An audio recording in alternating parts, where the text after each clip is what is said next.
जय गुरु जी संगत जी। संगत जी, गुरु जी की कृपा, गुरु जी के आशीर्वाद से आज का जो सत्संग हम आपके साथ शेयर कर रहे हैं वो निधि तिवारी आंटी का सत्संग है। ये बहुत प्यारा और ब्लेसिंगफुल सत्संग है। तो मेरी विनती है आप सभी गुरु परिवार से कि सत्संग को आप अंत तक सुने, ध्यान से सुने, पूरा सुने। सत्संग का मतलब होता है सत्य का संग, और सत्संग की प्राप्ति जब ही होती है जब गुरु कृपा होती है।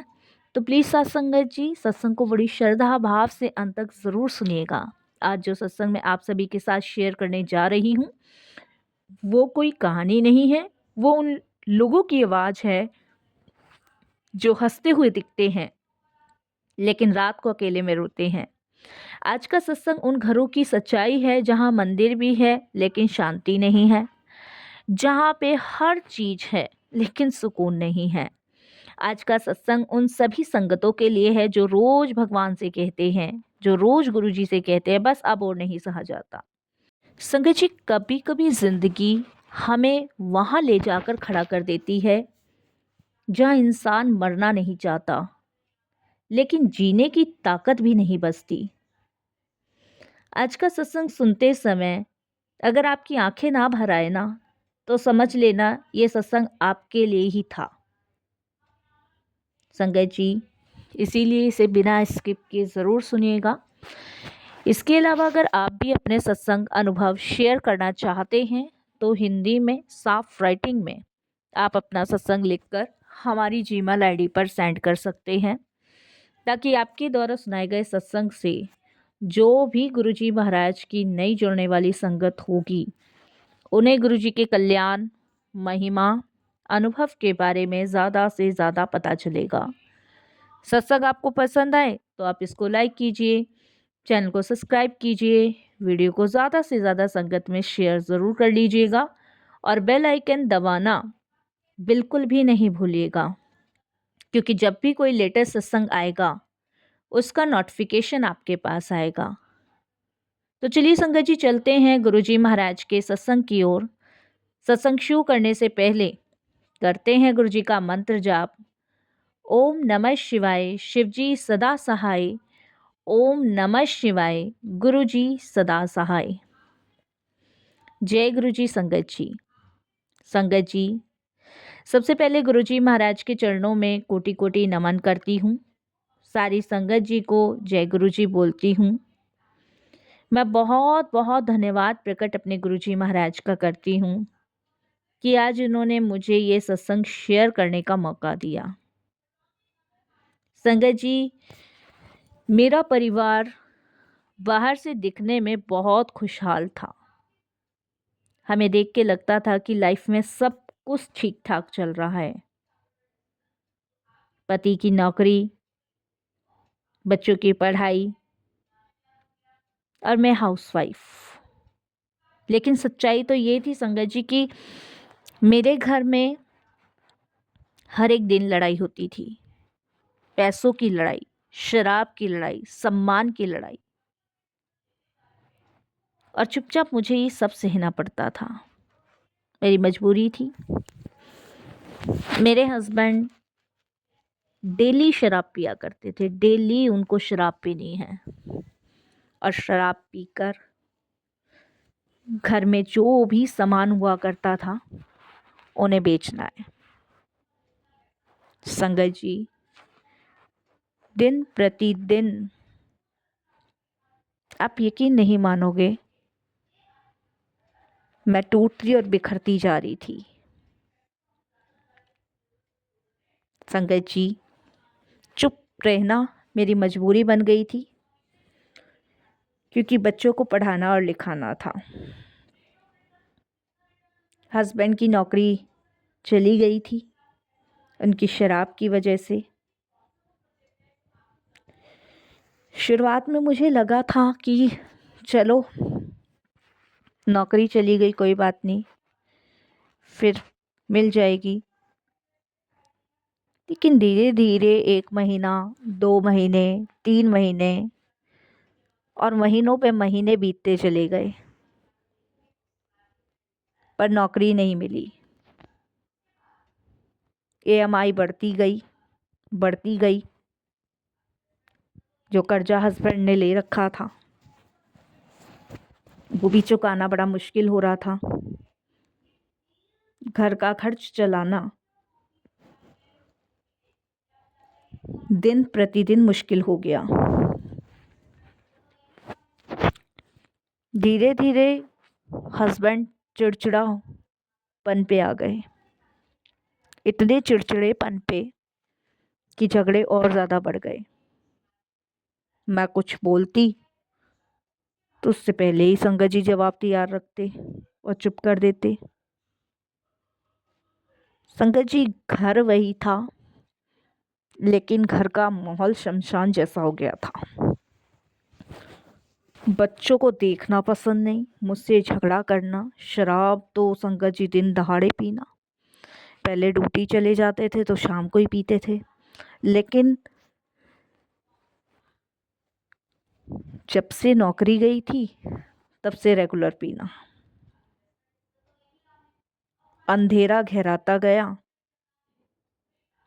और एक दिन संगत जी कर्जे वाले घर पे आ गए। इतनी गालियां मेरे पति को दी, इतना गंद खाना मेरे पति को बका, कोई फर्क नहीं। उस रात तो संगत जी मैंने खाना भी नहीं खाया, इस डर से कि फिर से ना आ जाए। संगत जी मैंने अपने हस्बैंड से कुछ पूछा तो उन्होंने फिर से गाली गलौज शुरू कर दी। मैं तो बहुत दुखी परेशान हो गई। मैं अंदर से एक तो टूट रही थी, ऊपर से ये परेशानी, बच्चे स्कूल नहीं जा रहे थे फीस की वजह से।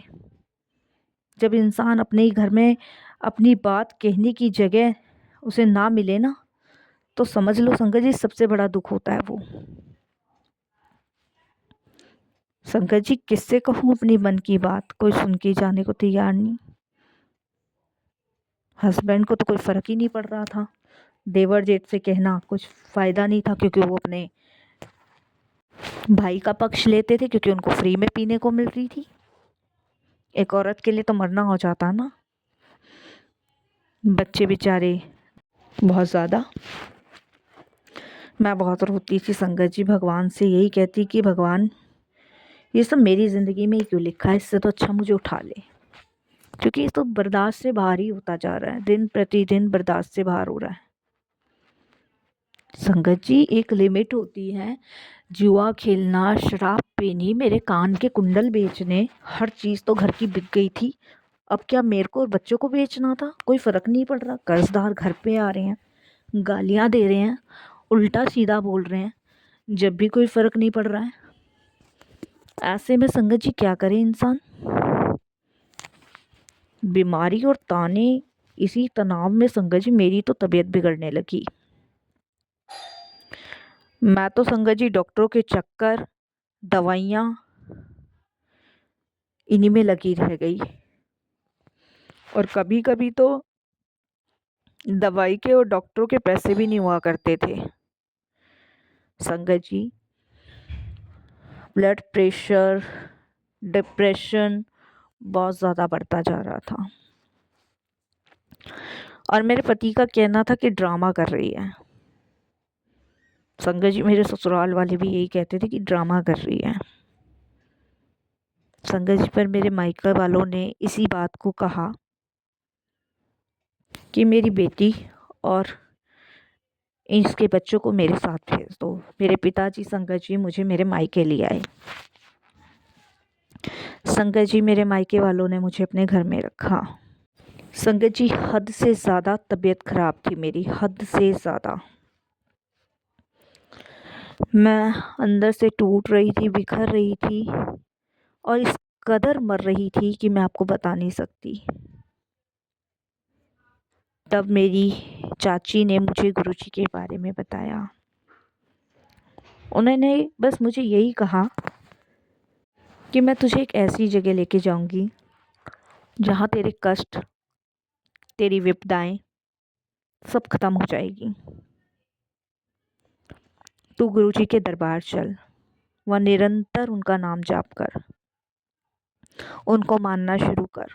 उनका मंत्र जाप बताया, वो मैंने बोलना शुरू किया। संगत जी गुरुजी के दरबार जाकर मुझे बड़ी शांति और सुकून मिली। मैं बच्चों को भी ले जाने लगी। उधर संगत जी मेरा पति बिल्कुल नशे में डूबा हुआ था।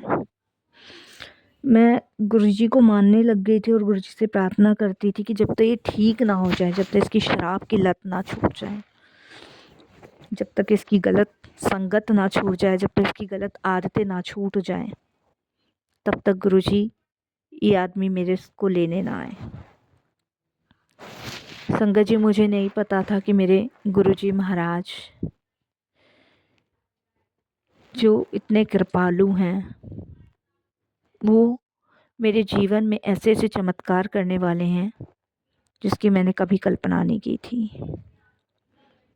संगत जी, मेरे हस्बैंड को सुधारने के लिए गुरुजी ने मुझे मेरे पैरों पे खड़ा किया।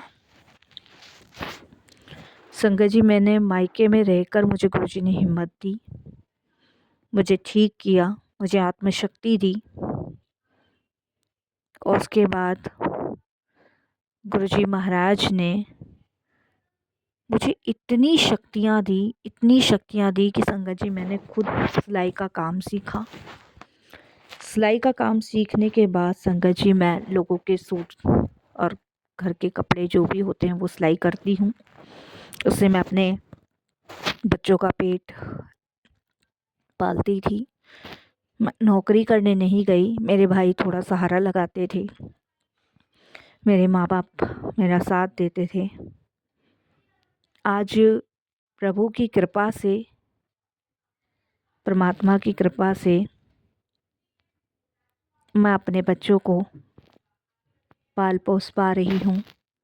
और जो पति दिन रात शराब में डूबा रहता था वो भी आज स्थिर है, उसको अपनी गलतियों का एहसास है, लेकिन उसके दोनों गुर्दे खराब हैं। उसको उसके किए हुए बुरे कर्मों की सज़ा मिल रही है। ये प्रभु जानते हैं, ये परमात्मा जानते हैं, हम नहीं जानते। हमें तो बस इतना पता है सत्संगत जी कि भगवान के यहाँ देर है अंधेर नहीं है। बाकी मुझे विश्वास है कि वो ठीक ज़रूर करेंगे। इसीलिए मैं हमेशा अपने पति को समझाती थी कि शराब छोड़ दो, लेकिन उनको ये सब चीज़ें कभी समझ ही नहीं आई। लेकिन आज गुरुजी से जुड़ने के बाद उनको ये एहसास हुआ कि उन्होंने अपनी जिम्मेदारियों से मुंह मोड़ा और जो भी हमारे जीवन में दुख आए, परेशानी आई, वो उनकी वजह से आई। उन्होंने संगत जी घर के हर कीमती सामान को बेच दिया था। कुकर, बर्तन, फ्रिज, टीवी, वॉशिंग मशीन, सारा घर खाली एक एक करके कर दिया। किस लिए? जुआ खेलने के लिए, शराब पीने के लिए और अपने उन गलत संगत के लोगों को देने के लिए जो उन्हें गलत राह पे पहुंचा चुके थे। संगत जी, मैं गुरु जी का शुक्राना भी करती हूँ और सब गुरु जी पे छोड़ा हुआ है कि जो बीमारी मेरे हस्बैंड को है उसके लिए जो भी गुरु जी को सही लगे, जो भी उचित गुरु जी को लगे वो करे। क्योंकि संगत जी, मैं गुरु जी से मांगूंगी नहीं, मैं मानूंगी। और आज तक गुरु जी संभाले हुए हैं, आगे भी संभाल रहे हैं, आगे भी संभालते रहेंगे। मुझे विश्वास है अपने गुरु पे, भरोसा है अपने गुरु पे। और संगत जी, मैं यही कहूँगी, जब हमारा भरोसा विश्वास अपने गुरु के प्रति बहुत स्ट्रांग होता है ना, तो हमारे कष्टों से हमें बाहर हमारे गुरु निकालते हैं। बस हमें निरंतर निरंतर उनकी शरण में रहना है, उनकी शरण से जुड़ना है। संगत जी, परिस्थितियां छोटी बड़ी कैसी भी आए, मैंने ये सीख लिया है, उससे डरना नहीं है, उससे भागना नहीं है, उसके लिए डट के खड़े रहो, क्योंकि उससे बाहर आपके गुरु आपको निकालेंगे। आपकी सारी समस्या का अंत आपके गुरु करेंगे। मैं बहुत बहुत शुक्राना गुरुजी का करती हूँ, तहे दिल से शुक्राना करती हूँ और यहीं अपने सत्संग को विराम देती हूँ। ओम नमः शिवाय। शिवजी सदा सहाय। ओम नमः शिवाय। गुरुजी सदा सहाय।